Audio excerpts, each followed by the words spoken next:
आमच्या सर्व ग्राहकांना गुढीपाडव्याच्या हार्दिक शुभेच्छा।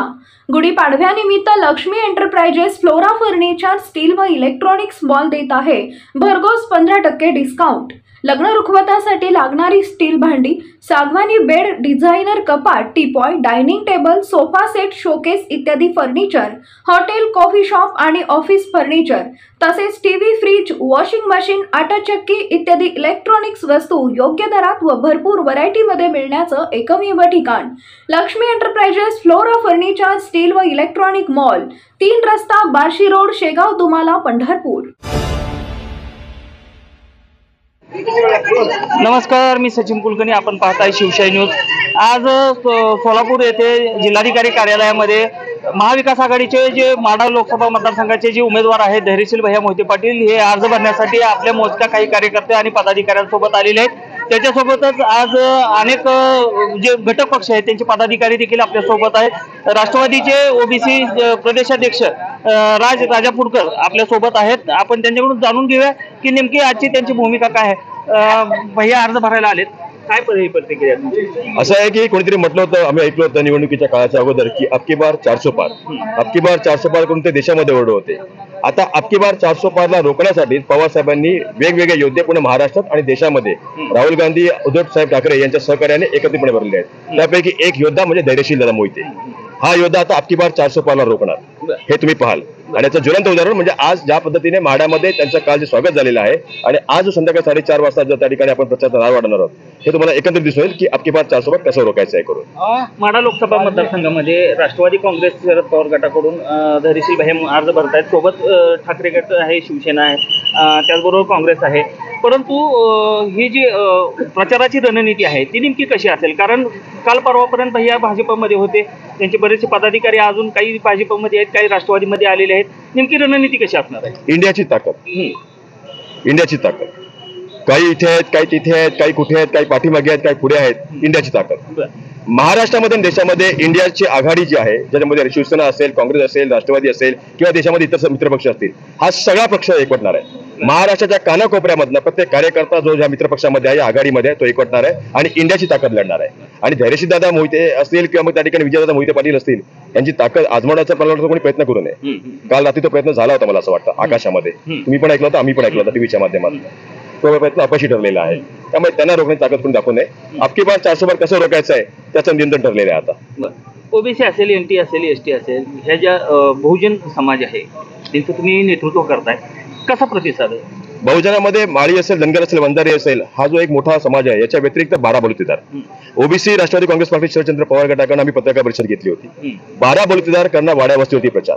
हे 12 बलुतेदार जे आहे त्याच्यामध्ये कुंभार आहे, तेली आहे, कोळी आहे, जोशी आहे, सोनार आहे, त्यामध्ये तुमचा कुणबी असेल, हे सगळे जे 12 बलुतेदार आहेत हे आता एकवटणार आहेत। याच्यासोबतच मुस्लिम समाज आहे मोठ्या संख्येने, हा मुस्लिम समाज देखील त्या ठिकाणी एकवटेल आणि हा 12 बलुतेदार मुस्लिम, अल्पसंख्याक, बीजेएनटी हे एकत्रित येऊन त्या ठिकाणी राष्ट्रवादी काँग्रेस पार्टी शरदचंद्र पवार गटाचा प्रचार करणार आहेत, वाड्यावरती जातील। आणि जर आज नाही लढलो, अब नाही तो कभी नाही, अशा प्रकारचा प्रचार असणार आहे। म्हणजे आम्ही आमच्या घरातल्या शेवटच्या व्यक्तीला देखील, कुटुंबातल्या शेवटच्या घटकाला देखील जोपर्यंत मतदान केंद्रावरती घेऊन जात नाहीत आणि ते मतदान घडून येत नाही तोपर्यंत आम्ही स्वस्थ बसणार नाही। कारण आमची लढाई ही आता आमच्या आत्मीयतेची लढाई झालेली आहे। आमच्या ओबीसींची आमची लढाई ही आमच्या सन्मानाची लढाई झालेली आहे। कारण की आम्हा ओबीसीना आता आत्मसन्मान आणि आमचा जो मान सन्मान आहे तो आता राहिला नाहीये। तो जर टिकवायचा असेल तर त्यासाठी एकमेव सोल्युशन आहे, ते म्हणजे इंडिया आघाडी। इंडिया म्हणजे शरदचंद्र पवार साहेब। आता आपण माढा लोकसभा मतदारसंघाचा विचार केला किंवा सातारा लोकसभा मतदारसंघाचा विचार केला की इथं उमेदवारी जाहीर करण्यासाठी पवार साहेबांनी बराच वेळ घेतला। त्यामध्ये विरोधकाकडून अशी टीका करण्यात आली की बाबा शरदचंद्र पवार गटाला जो आहे उमेदवार मिळत नाहीत म्हणून ते कुठले तरी इतर पक्षातील उमेदवार आपल्याकडे येण्याची वाट पाहतायत। असं आहे की काल साताऱ्याची जर गोष्ट केली तर साताऱ्यामध्ये मी आपल्या माध्यमात सांगू इच्छितो की साताऱ्यामध्ये शशिकांतजी शिंदे हे उमेदवार नाहीयेत। शशिकांतजी शिंदे हे उमेदवार नाहीयेत, ते एक सर्वसामान्य सामान्य कार्यकर्ता शरदचंद्र पवार साहेबांचा आहे, एक निष्ठावंत कार्यकर्ता शरदचंद्र पवार साहेबांचा आहे। तिथे उमेदवार आहेत ते शरदचंद्र पवार साहेब। पवार साहेब हे जनतेच्या मनामधले उमेदवार आहेत। पवार साहेब हे लोकांनी केलेल्या कर्तृत्वाचे उमेदवार आहेत, त्यांचा आत्मविश्वास आहे, त्यामुळे तिथे जो उमेदवार आहे ते शरदचंद्र पवार साहेब आहेत। लोक जनमत आता शरदचंद्र पवार साहेबांच्या पाठीमागे आहे। आज तुम्ही माढ्यामधली परिस्थिती बघा तर माढ्यामधला जो विश्वास, आत्मविश्वास तो शरदचंद्र पवार साहेबांचा होता। त्यांच्या पाठीमागे विजयदादा असतील, त्या ठिकाणी धैर्यशील दादा असतील, यांनी एक आत्मविश्वास दाखवला, प्रबळ ताकद दाखवली की आम्ही तुमच्या सोबत आहोत करून। आजच्या या परिस्थितीमध्ये, ज्या परिस्थितीमध्ये देशाला त्या ठिकाणी वाचवायचं आहे, देशाला एकत्रित करायचं आहे, त्यावेळेला पवार साहेबांच्या सोबतीला ते उभे राहिलेले आहेत। त्यामुळे उमेदवार कुठून बाहेरून आणायचा आहे, आतून आणायचा हा भाग नाहीये, जो माणूस इंडियाच्यासाठी, इंडियाला एकत्र आणण्यासाठी, इंडियाला वाचवण्यासाठी लढेल, तो माणूस आज या आघाडीमध्ये असेल आणि तो माणूस हा आमचा असेल, मग तो आतला असेल किंवा बाहेरचा असेल, तो आमच्या मनामधला असेल. कारण आम्ही इंडियाला वाचवणार आहोत. आता लढाई देशाची आहे आणि देशाची लढाई ही या धर्मांधर्मांच्या शक्तीच्या विरोधामधली आहे.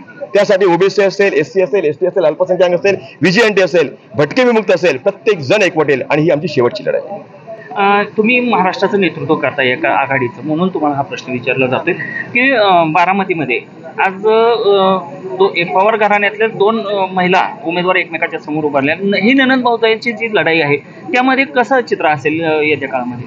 मला असं वाटतं की राजकारणामध्ये कुटुंबाला आणू नये. आपण ह्या कुटुंबाबद्दलचे प्रश्न त्या ठिकाणी उपस्थित करतात. मला असं वाटतं की त्या ठिकाणी शरद पवार साहेबांना सुप्रिया सुळे मतलब उनकी बेटी की चिंता नहीं है. आप लोग मीडिया वाले गलत दिखा रहे हो. आप लोग बोल रहे हो कि शरद पवार जी को अपनी बेटी की चिंता है. गलत है. शरद पवार जी को इस देश में वो इतने करोड़ बेटियां जो है, जो कल अपने भविष्य के लिए, निर्धारित भविष्य के लिए लड़ रही है, सोच रही है कि उनका भविष्य क्या होगा, चाहे वो पुलिस में भर्ती होने के लिए, चाहे वो वकालत करने के लिए, चाहे वो सीए बनने के लिए, चाहे वो डॉक्टर बनने के लिए, चाहे वो प्रोफेसर बनने के लिए, शिक्षक बनने के लिए, वो हर बेटी जो लड़ना चाहती है उनकी चिंता है, उनकी चिंता है और उनके लिए वो लड़ रहे हैं. तो पवार साहब अपने सुप्रिया सुले जो बेटी है उसके लिए लड़ रहे हैं. गलत बात दिखा रहे हो आप. पवार साहब लड़ रहे हैं इस देश के 125 करोड़ की जो आबादी है उसमें से जो तकरीबन महिलाएं 50% है, उनकी जो बेटियां है उनके लिए लड़ रही है. उन बेटियों की आवाज के लिए लड़ रही है, उनके ताकत के लिए लड़ रहे हैं. और पवार साहब जो लड़ रहे हैं उनके साथ में जो खड़े हैं वो सर्वसामान्य जनता खड़ी है. आप कह रहे हैं कि पवार साहब के पीछे ये धैर्यशील मोहिते दादा के कार्यकर्ते हैं, इनके कार्यकर्ते नहीं. अब पवार साहब के पीछे इस देश की जनता खड़ी हुई है, क्योंकि देश की जनता को, महाराष्ट्र की जनता को गद्दारी पसंद नहीं है. ये महाराष्ट्र की भूमि है जहां पर गद्दारी हम सहन नहीं करते. तो ये गद्दारी जो हुई है उसके लिए देश की जनता पवार साहब के साथ में खड़ी है. ये जो देश की जो बेटी की बात कर रहे हैं, पवार साहब भी कर रहे हैं, आप भी कर रहे हैं, तो सुनेत्रा पवार देश की बेटी भी नहीं आती. हम कहाँ कह रहे हैं कि देश की बेटी नहीं आती, लेकिन हमने कहा कि देश की वो कई करोड़ बेटियां जो इस वक्त आज अपने भविष्य को निर्धारित करने के लिए लड़ रही है, सोच रही है, जिसके कारण आज महंगाई हो, चाहे उनके लिए कल नौकरी की चुनौतियां हो, चाहे उनको कल पढ़ने के लिए उच्च शिक्षा की शिष्यवृत्ति हो, चाहे अनेक मुसीबतों का कल उनको सामना करना पड़ने वाला है. और हो सकते हैं कि इतने बड़े चैलेंजेस के बाहर निकलने के लिए जो एक ताकत पवार साहब ने उस वक्त में 50% जो है महिलाओं को आरक्षण देने की बात की थी, उन्होंने कहा था कि राजनीति के अंदर महिला आनी चाहिए. उन्होंने कहा था कि इस देश की संरक्षण जो सुरक्षा के जो केंद्र है वहां पर महिला आनी चाहिए. तो पवार साहब ने कहा था कि हर बेटी आगे आनी चाहिए करके. तो पवार साहब का यह कहना है कि मैं अपने बेटी के लिए नहीं तो इस देश की बेटियों की चिंता कर रहा हूं. नक्कीच. हे होते राष्ट्रवादी ओबीसी आघाडीचे प्रदेशाध्यक्ष राजापूरकर साहेब, आणि त्यांनी आज धैर्यशील भैया मोहिते पाटील यांचा उमेदवारी अर्ज भरताना आपल्या ज्या भावना आहेत, आपल्या आघाडीच्या ज्या काही भूमिका आहेत ते स्पष्टपणे आपल्याशी बोलताना व्यक्त केलेली आहे. Video journalist Kabir sir, Sachin Kulkarni, Shivshahi news.